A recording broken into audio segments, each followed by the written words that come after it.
How's it going, everybody? This is Will. We're going to do something a little different. We're going to discuss what we have read so far in the Bible. I figured it'd be better than just read the Bible and somebody has questions. I can try my best to answer them to my ability. But like I said, I'm just an amateur person reading the Bible best he can. So we'll do it best we can. But always remember one thing. I've seen this earlier. I thought it was really cool. It was like, don't worry about being an amateur. Remember, professionals built the Titanic. Amateurs built the Ark. So, that gave me some hope right there. Alright, but we're going to discuss what we've learned so far from Genesis chapter 1 all the way up to, I think it was like 13, I think we done? Or something like that? I can't remember. But anyways, maybe 12. I don't know. Alright, but it's bad, I can't remember. But I just want to apologize for the lack of videos here the past couple of days. My little girl's been sick, been dealing with that. But thanks to God, we're good. I think we're in the clear right now. All right, but yeah. But other than that, I guess I am sorry, but I had to be with her, and let's get this going. But as we learn that anybody can be tempted. Anybody. I mean, just take Eve, for instance. First starting off with Eve. When Eve was in the garden, she was straight up, doing her thing. And then the serpent came, the devil. And of all people who've seen God, they've seen him. They know, who he is.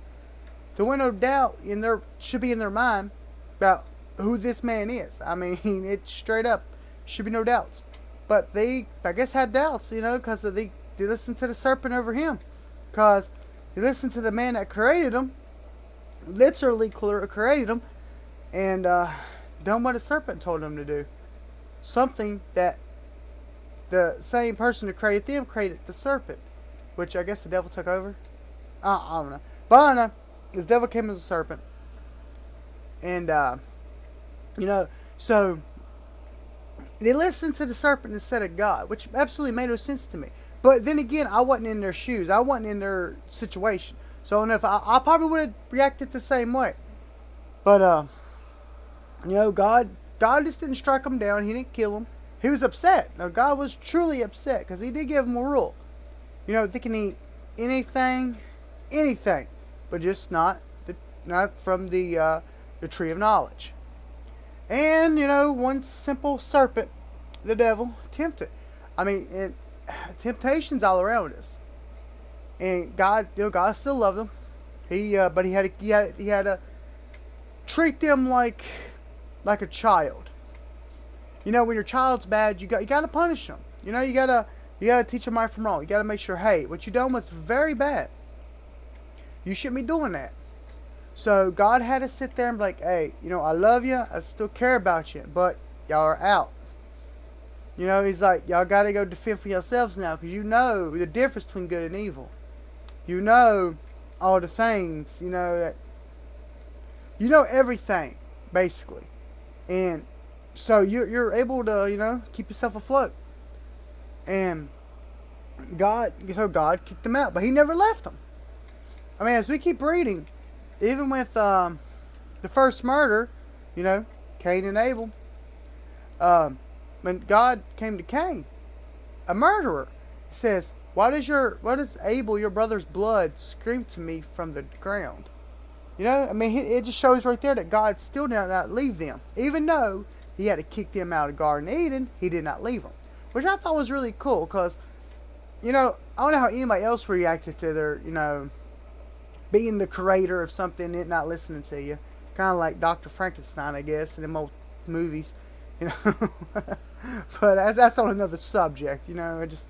Halloween's around the corner. It's going to be interesting. But, anyways, it's just like, I wouldn't know how I would react to something I created, disobeying everything I've said. And all that I could put it to is a child. Because the only thing that I could even help create is a child. That's it. And I have 3 wonderful little girls. But looking at it, they're pretty good, respectful. I mean,